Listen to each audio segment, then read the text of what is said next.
ये है 12th standard Indian economic development का लेक्चर एंड हम डिस्कस कर रहे हैं employment chapter.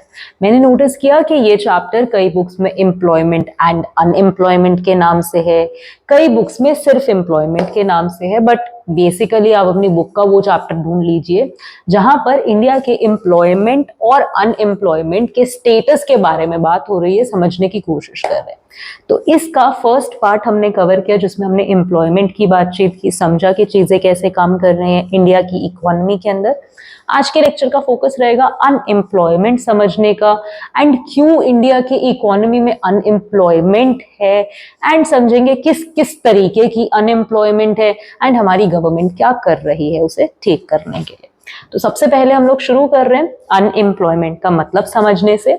Economist categorise employed person as one who is not unemployed person as one who is not able to get employment or even one। ढंग से पढ़े यार। ये है Indian economic development 12th class का लेक्चर एंड हम लोग discuss कर रहे हैं अनएम्प्लॉयमेंट। कुछ बुक्स में ये वाला चैप्टर एम्प्लॉयमेंट एंड अनएम्प्लॉयमेंट के अंदर होगा, कुछ बुक्स में ये वाला टॉपिक एम्प्लॉयमेंट के ही अंदर होगा। इस बेसिकली एम्प्लॉयमेंट अनएम्प्लॉयमेंट से रिलेटेड हमने 2 वीडियोस बनाए हैं। फर्स्ट पार्ट अपलोड हो चुका है जिसमें हमने एम्प्लॉयमेंट के सीन को समझा। आज हम अनएम्प्लॉयमेंट को डिकोड करेंगे कि इंडिया की इकोनॉमी में अनएम्प्लॉयमेंट का क्या डेटा है, क्या स्टैट्स है, किस तरीके से चीजें काम कर रही है, किस किस तरीके का अनएम्प्लॉयमेंट है हमारे देश में एंड गवर्नमेंट उसे ठीक करने के लिए क्या कर रही है, क्यों है अनएम्प्लॉयमेंट, इन सभी चीजों के बारे में बात करेंगे। बेसिक आइडिया हम क्या समझते हैं, एम्प्लॉयमेंट हम समझ कर आए कि जिन लोगों को बेसिकली काम मिल रहा है, जो काम कर रहे हैं, हाँ या ना। अनएम्प्लॉयमेंट क्या होगा, ऐसे लोग या ऐसा डेटा की बात करना जहां पर लोगों को काम नहीं मिल रहा, लोग काम करना चाहते हैं पर काम नहीं मिल रहा। क्या लिखते हैं हम लोग, इकोनॉमिस्ट कैटेगराइज करते हैं अनएम्प्लॉयड पर्सन, मतलब अनएम्प्लॉयड पर्सन की कैटेगरी में डालते हैं किसी भी बंदे को जब as one who is not able to get employment of even 1 hour in a half day. अगर पूरे दिन के समय में 2 घंटे का काम नहीं मिल रहा है, 1 घंटे का काम आधे दिन के अंदर नहीं मिल रहा है, तो इकोनॉमिस्ट बोलते हैं कि ये बंदा अनएम्प्लॉयड है। यहां पे गौर करने वाली बात क्या है, people who are not willing to work at existing wage rate are not considered as unemployed. जो लोग काम नहीं करना चाहते एग्जिस्टिंग वेज रेट पे, जो मार्केट में सैलरीज वेजेस चल रहे हैं उस पर काम नहीं करना चाहते, उन लोगों को आप अनएम्प्लॉयड कैटेगरी में नहीं गिनोगे। फॉर एग्जाम्पल, आपके घर में आपके डैड हैं, आपकी मॉम है एंड आप हो। अब आप मार्केट में एग्जिस्टिंग जो प्राइस चल रहा है, वेज रेट चल रहा है, उस पर आप काम नहीं करना चाहते, तो आपको अनएम्प्लॉयड पर्सन नहीं बोला जाएगा। अनएम्प्लॉयड पर्सन, बेरोजगार, उसी को बोला जाएगा जो जॉब ढूंढ रहे हैं एंड क्या कर रहे हैं, विलिंग है काम करने के लिए, लेकिन उन्हें काम नहीं मिल रहा। बोलो किसको बात समझ में आ रही है, हाँ या ना। तो अनएम्प्लॉयमेंट इंडिया में 2 तरीके की बहुत ज्यादा पाई जाती है, disguised unemployment and seasonal unemployment. को डिस्गाइज्ड शब्द का मतलब क्या होता है, जब कोई भेष बदल लेता है ना, तो हम बोलते हैं कि इस पर्सन ने डिस्गाइज किया हुआ है, अपने आप को छुपाया हुआ है, भेष बदला हुआ है। तो अनएम्प्लॉयमेंट जब खुद को छुपा लेती है एम्प्लॉयमेंट के रूप में, ऐसी अनएम्प्लॉयमेंट को बोला जाता है डिस्गाइज्ड अनएम्प्लॉयमेंट। क्या मतलब, समझ नहीं आया कुछ भी। यानी कि एक जगह पर जहां पर 5 लोगों की जरूरत है, अगर वहां पे 6 लोग काम कर रहे हैं तो लग रहा है कि 6 लोग एम्प्लॉयड है, पर 5 लोग एम्प्लॉयड है और 6ठा व्यक्ति डिस्गाइज्ड अनएम्प्लॉयमेंट का पार्ट है।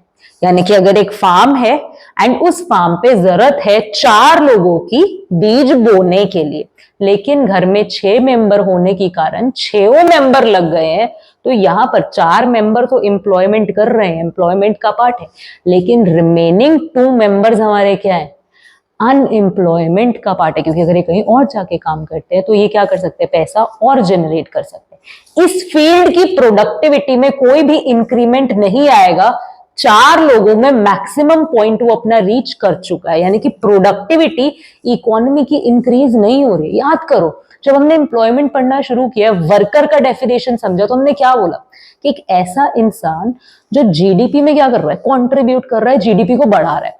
अब जब इस प्रोडक्ट पे 2 ही बोरी गेहूं निकल सकता है, 4 लोगों की जरूरत है जिसके लिए, तो जब 6 लोग काम करेंगे तब भी 2 ही बोरी गेहूं निकलेगा। हाँ या ना, यानी कि ये 2 लोग काम कर रहे हैं पर एक्चुअली काम नहीं कर रहे, क्योंकि ये प्रोडक्टिविटी में, जीडीपी में कंट्रीब्यूट नहीं कर रहे। किसका पार्ट है? डिसगाइज्ड अनएम्प्लॉयमेंट का पार्ट है। क्या लिखा हुआ है देखो, number of people employed are more than number of people required. जितने लोगों की जरूरत है किसी भी जॉब को अकम्प्लिश करने के लिए, पूरा करने के लिए जितने भी लोगों की जरूरत है, उससे ज्यादा लोग जब काम कर रहे हैं तो वो डिसगाइज्ड अनएम्प्लॉयमेंट का पार्ट है। इट हैपेंस ड्यू टू, अच्छा ये होता क्यों है? ये होता है क्योंकि ज्वाइंट फैमिली स्ट्रक्चर है इंडिया के अंदर। एक ही फैमिली में इतने सारे मेंबर्स होते हैं, वो सोचते क्या करना है, अपन मिलके काम कर लेते। 2 जने लगे हुए बोलते अरे हम भी तो फ्री है, हम भी काम कर लेते। तो यहां पर क्या हुआ, जरूरत ही 2 जनों की थी, लेकिन अब ये 2 लोग काम कर रहे हैं, लग रहा है कि लोग एम्प्लॉयड है पर एक्चुअली एम्प्लॉयड नहीं है। और क्या रीजन दे रहे? पर person land holding shrinking with expansion of families. देखो क्या होता है, समझ लो कि इतना एक पीस ऑफ लैंड है, हाँ या ना, एक फादर के पास जिसके 2 बेटे हैं। अब ये फादर क्या करेगा, अपने दोनों बेटों में बराबर बराबर जमीन को बांट देगा। 2 बेटों के पास अब जो पर्सनल जमीन आई वो कम हो गई, आधी हो गई जो उनके फादर के पास थी। अब इन दोनों के भी आगे 2-2 बेटे, तो इन्होंने क्या किया, आगे अपनी जमीन के टुकड़े को और 2 छोटे हिस्सों में। तो बेसिकली हो क्या रहा है, टूटती जा रही है जमीन। जैसे जैसे फैमिली एक्सपैंड हो रही है, पर पर्सन लैंड होल्डिंग क्या कर रहा है, श्रिंक कर रहा है, जिसका कारण से क्या हो रहा है, डिसगाइज्ड अनएम्प्लॉयमेंट बढ़ रही है। यानी कि पहले भी फैमिली के 4 मेंबर्स ही काम कर रहे थे, डैड के टाइम पे, बेटों के टाइम पे भी 4 मेंबर्स ही काम कर रहे हैं। अब उनके आगे जो बेटे, उनके टाइम पे भी 4 मेंबर्स ही काम कर रहे हैं, पर 4 मेंबर्स पहले इतने बड़े फील्ड पे काम कर रहे थे, फिर 4 मेंबर इतने फील्ड पे काम कर रहे थे, फिर 4 मेंबर इतने से फील्ड पे काम कर रहे थे। किसको बात समझ में आ रही है? हाँ या ना। तो ये 2 हमारे पास क्या है, मेजर कारण दिख जाते हैं डिसगाइज्ड अनएम्प्लॉयमेंट की। जो डिसगाइज्ड अनएम्प्लॉयमेंट है या सीजनल अनएम्प्लॉयमेंट है, ये मेजरली हमें हमारे प्राइमरी सेक्टर में देखने को मिलती है।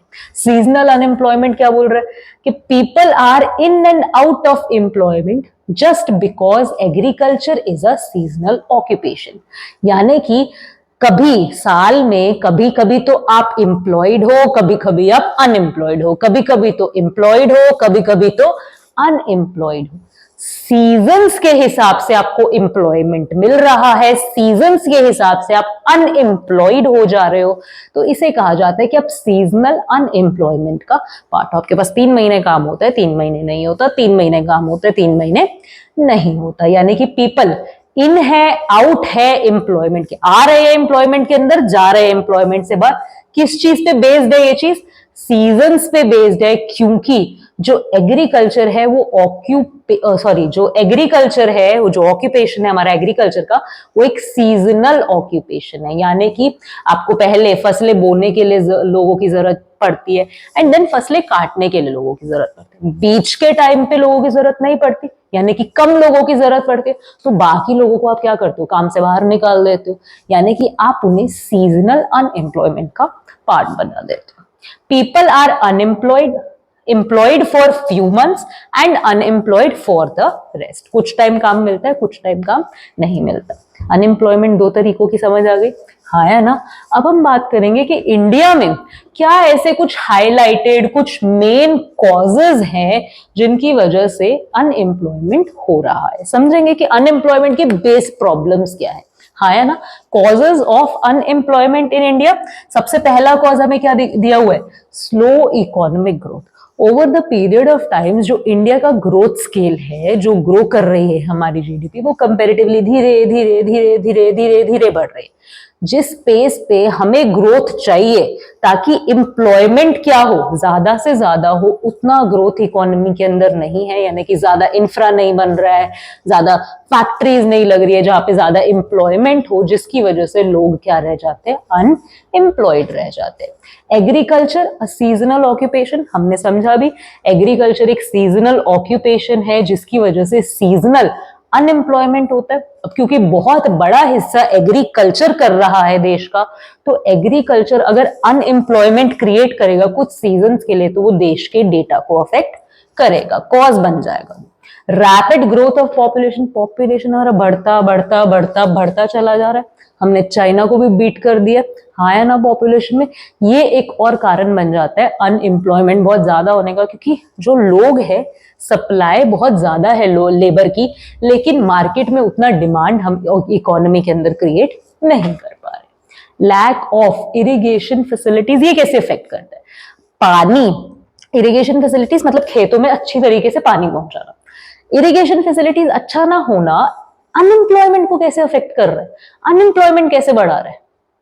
क्योंकि अगर इरिगेशन फैसिलिटीज अच्छी नहीं है तो लोग डिफरेंट डिफरेंट टाइप की क्रॉप्स नहीं उगा सकते।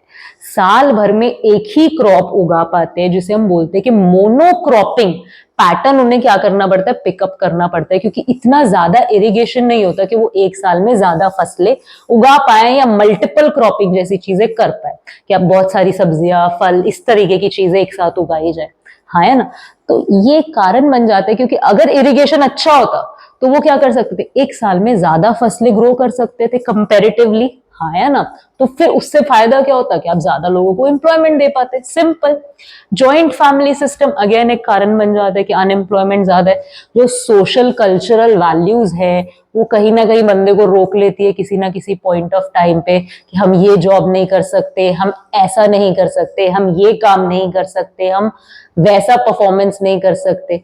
किसको बात समझ में आ रही है? हम इधर नहीं जा सकते, हम उस शहर में नहीं जा सकते। तो जो जॉइंट फैमिली सिस्टम है वो कहीं ना कहीं बंदों को अपने फैमिली बिजनेसेस में और इधर ही ऐसी चीजों में रोक लेता है, फिर वो डिस्गाइज्ड अनएम्प्लॉयमेंट जैसी चीजों का पार्ट बन जाते हैं। DK of cottage industries, cottage industries small scale industry, जो गांव में लगने वाली छोटी छोटी इंडस्ट्रीज थी, जो लोग अपने घरों से काम कर रहे थे, वो भी कहीं ना कहीं क्या हो गया, डिमिनिश हुआ है, क्योंकि इतनी मल्टीपल बड़ी बड़ी कंपनियां आ गई हैं, हाँ, तो उनके प्रोडक्ट्स कंपैरेटिवली चीप बन जाते हैं क्योंकि उनको मशीनों से बनाने हैं।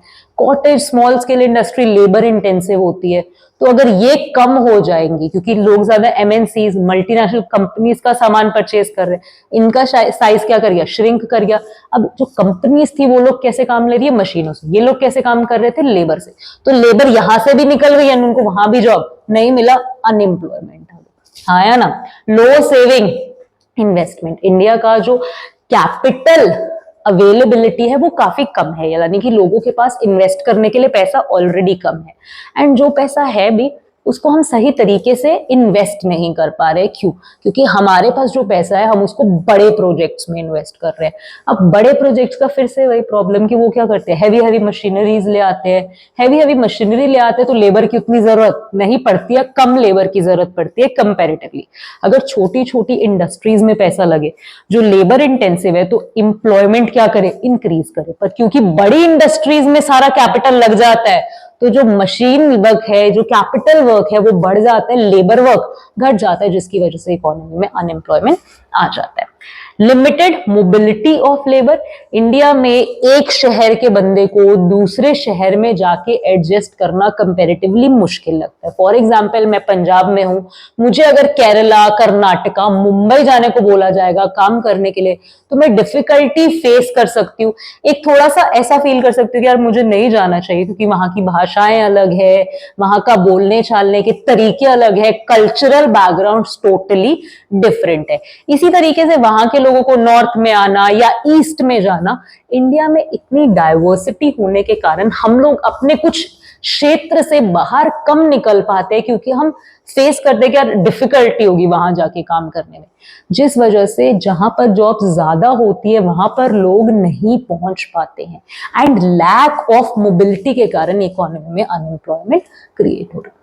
ये बहुत सारे कॉजेज हो सकते हैं, उनमें से कुछ हमारी बुक जो हमें बताती है उनके बारे में हमने समझा। Now what we gonna talk about is कि गवर्नमेंट हमारे लिए क्या कर रही है, गवर्नमेंट एंड एम्प्लॉयमेंट जनरेशन के बारे में हम लोग बात करेंगे। Okay, let me tell you this कि बेसिकली ये जो टॉपिक है इसमें बहुत सारी हमारे पास क्या आ जाती है, पॉलिसीज आ जाती है, कुछ एक्टिव है, कुछ इनएक्टिव है, एंड कुछ रीसेंट प्रोग्राम्स है जिनके बारे में हम बात करेंगे। पर मैं सबको डिटेल्स में नहीं बताऊंगी। इनका अगर आप ये पढ़ना चाहते हो कि क्या क्या क्या क्या प्रोग्राम है, इसका मैं क्या करूंगी, एक लिंक डिस्क्रिप्शन में डाल दूंगी। आप उस पीडीएफ में जाके आपको नोट्स मिल जाएंगे, जो भी हमारे पास क्या है एम्प्लॉयमेंट जनरेशन प्रोग्राम्स है। बेसिकली इसके बारे में हम लोग बात क्यों नहीं कर रहे हैं, या लाइक यहाँ पर ही डिटेल में, क्योंकि ये जो है वो बेसिकली डाटा है, इसमें कुछ समझने लायक नहीं है। वहां पे आपको बताया हुआ है कि इतने साल के लिए काम करेगा, इतना आपको क्या मिलेगा, पैसा मिलेगा, या इतना आपको एम्प्लॉयमेंट मिलेगा, ये रूल्स है, ये रेगुलेशंस है, उस टाइप की चीज है।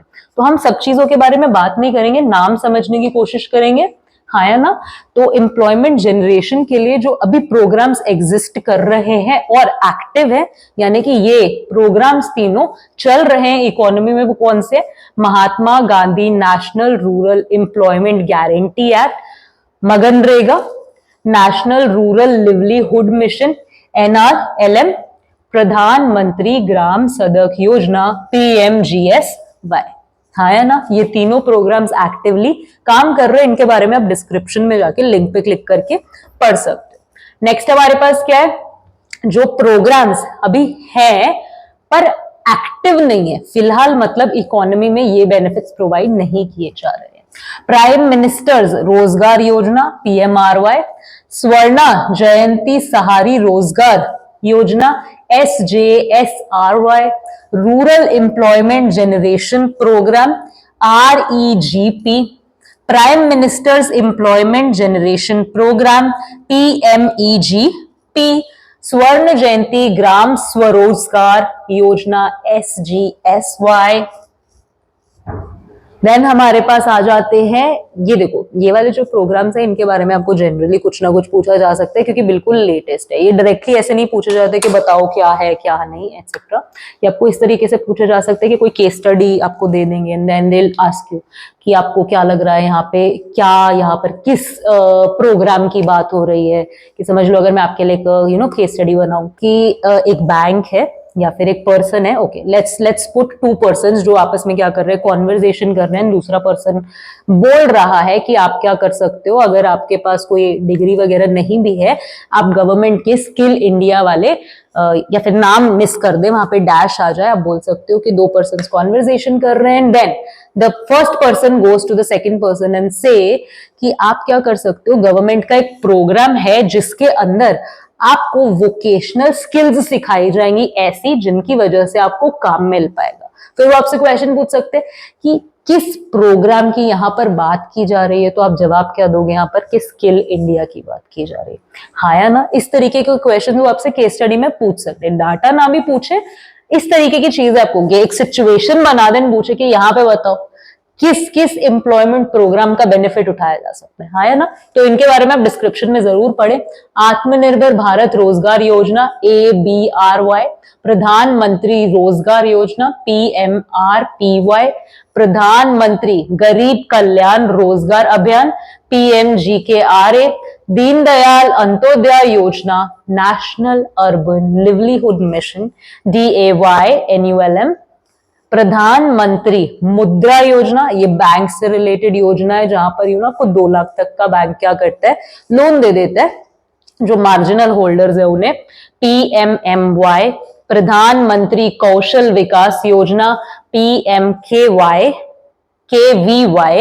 Make in India and startup India programmes, जहां पर गवर्नमेंट क्या कर रही है, स्किल्स को प्रमोट कर रही है कि खुद का सामान खुद के देश में बनाओ। स्टार्टअप इंडिया में गवर्नमेंट स्टार्टअप्स को फंड कर रही है।